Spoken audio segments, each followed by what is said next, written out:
Quer dizer, o que Kant está fazendo aqui é uma distinção que se tornou mais ou menos clássica a partir do trabalho de Kant entre a gênese do conhecimento, ou o despertar do conhecimento, né? Ou, aquilo que leva você a prestar atenção em certas coisas, isso sempre tem que ser a experiência, tá certo?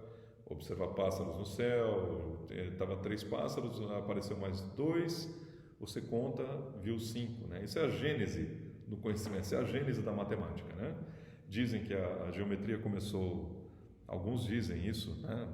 Alguns historiadores, que a geometria nasceu da necessidade de fazer delimitação de terras no Egito, né? Que como havia enchentes o rio Nilo transbordava, quando o rio Nilo voltava ao seu leito normal, todas as marcas que delimitavam propriedades estavam todas apagadas, né? Foi tudo levado embora. Então havia uma necessidade de desenvolver um aparato teórico, né? Para dizer onde era a propriedade, o terreno de quem começava onde, terminava onde, e assim mais ou menos nasceu a geometria, quer dizer, vindo então de um estudo provocado pela experiência, né? Eu quero saber onde começa meu terreno, onde termina o terreno do meu vizinho e assim por diante, né? Isso é a gênese começando com experiência empírica, ativando, né, a nossa sensibilidade, percepção de objetos, etc, etc.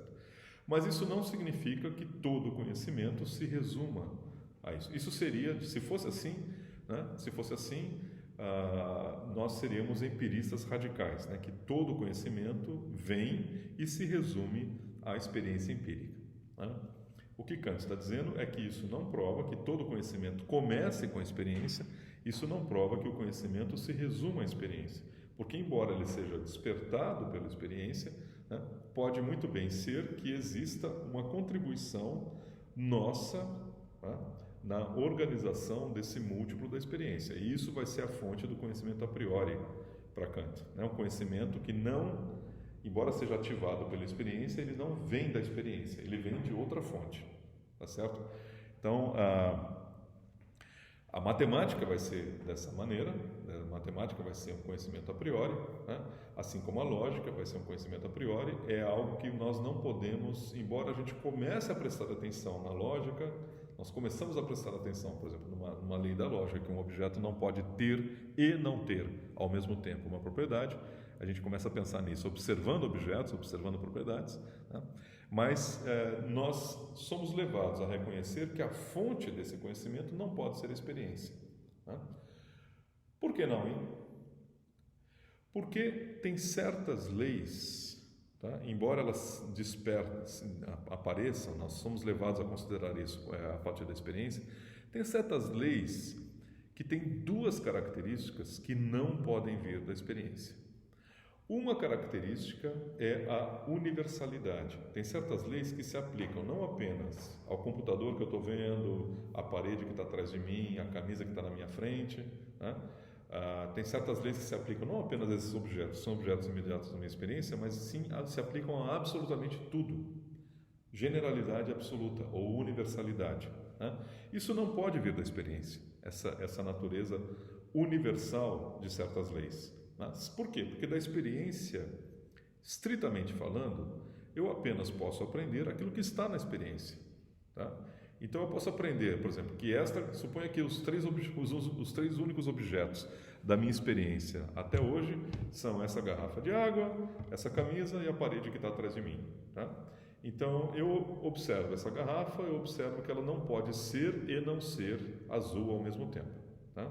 Eu observo essa camisa, eu chego à conclusão que ela não pode ser e não ser cinza ao mesmo tempo, tá?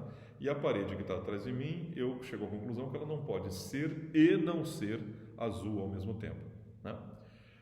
Estritamente falando, a minha experiência só alcançou esses 3 objetos, mas eu sei que é uma verdade universal que nenhum objeto pode ter e não ter uma propriedade ao mesmo tempo. Isso é uma verdade universal. Então, essa verdade universal é verdadeira. Eu sei que é verdade, tá? Mas ela não pode ter como fonte, então, a experiência. A experiência é muito pobre para fundamentar essa verdade universal, Então, essa verdade universal tem que vir de outro local, tem que vir de algum outro local. Tá? Primeira característica, então, do conhecimento a priori, de um item do conhecimento, primeira característica é a universalidade, ou seja, ele se aplica a absolutamente tudo. Agora, absolutamente tudo é muito mais do que a experiência que eu tenho. Minha experiência é limitada, a experiência de todo mundo é limitada. Né? Primeira característica, então, universalidade. Segunda característica, necessidade. Tá? Isso aqui é azul, mas não é necessário que isso aqui seja azul. Tem uma tampa amarela, mas não é necessário que tenha uma tampa amarela. Tá certo? Então, não existe necessidade disso aqui ser azul nem de ter tampa amarela. Né?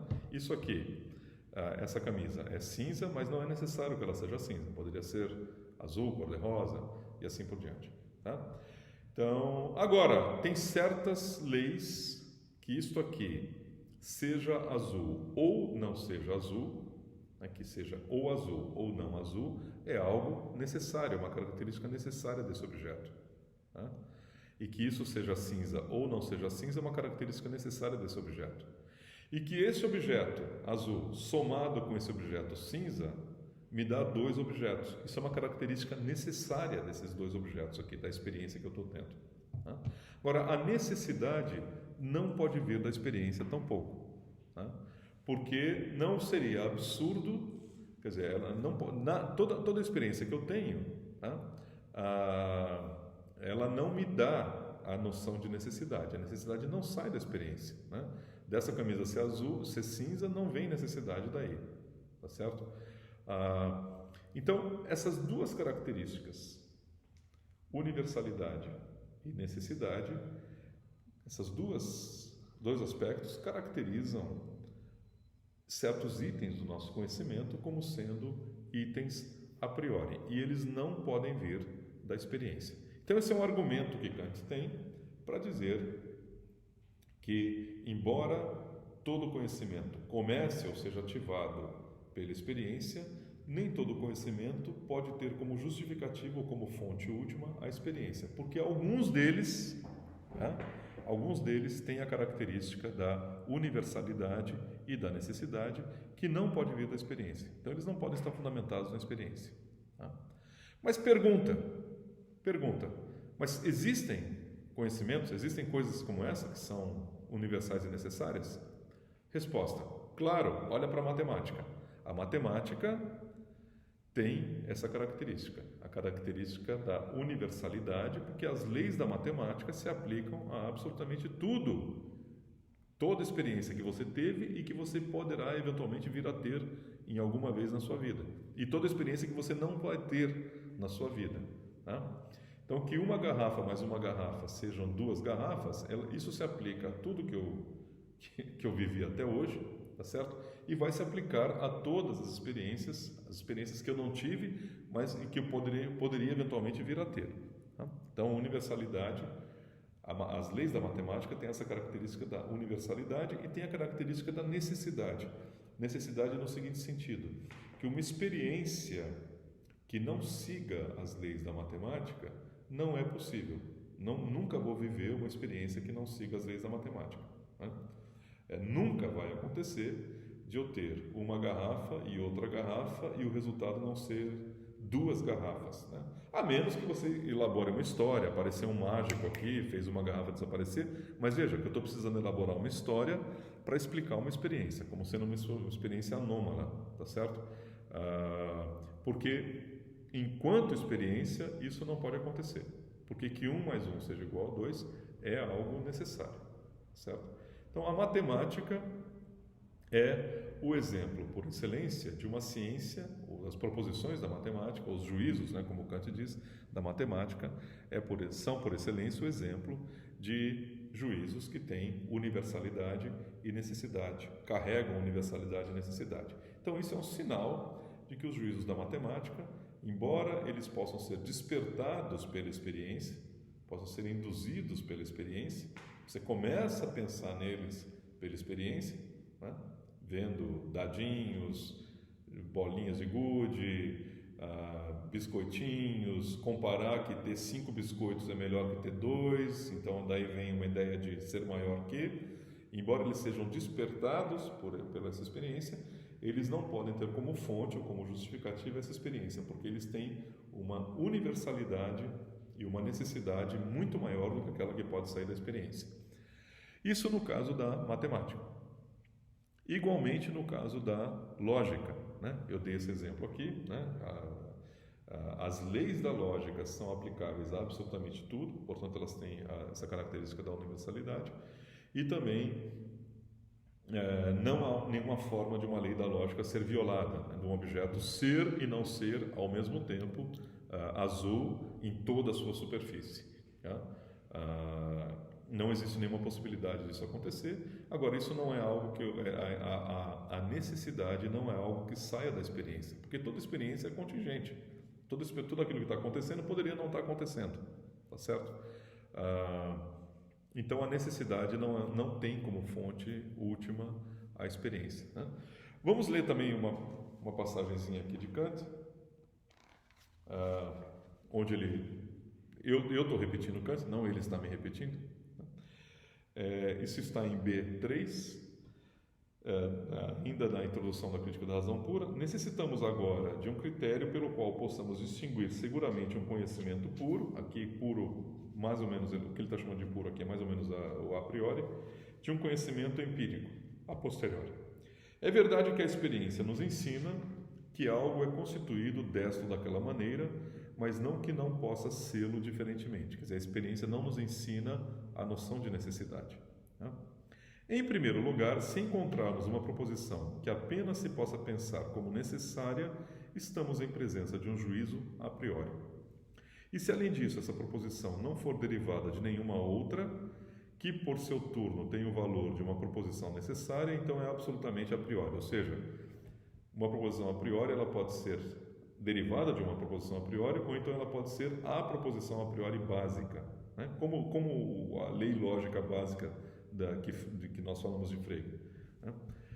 Em segundo lugar, a experiência não concede nunca aos seus juízos uma universalidade, grifado aqui universalidade, verdadeira e rigorosa, apenas universalidade suposta e comparativa, por indução de Hume, tá? Universalidade por indução. De tal modo que, em verdade, antes se deveria dizer o seguinte: tanto quanto até agora nos foi dado verificar, não se encontram exceções a esta ou aquela regra. Isso é o máximo que a experiência nos permite concluir. Tanto quanto até aqui se pôde verificar, toda vez que um corpo é abandonado num campo gravitacional, ele cai. Né?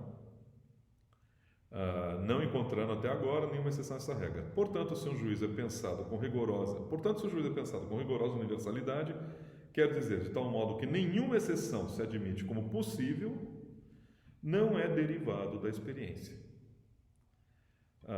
mas é absolutamente válido a priori. A universalidade empírica é, assim, uma extensão arbitrária da validade em que se transfere para a totalidade dos casos a validade da maioria, como, por exemplo, na seguinte proposição: todos os corpos são pesados. Lembra que, alguns vídeos atrás, isso era um exemplo de um juízo sintético para Kant, que todo corpo é pesado, né? Por razões de Kant, tá certo?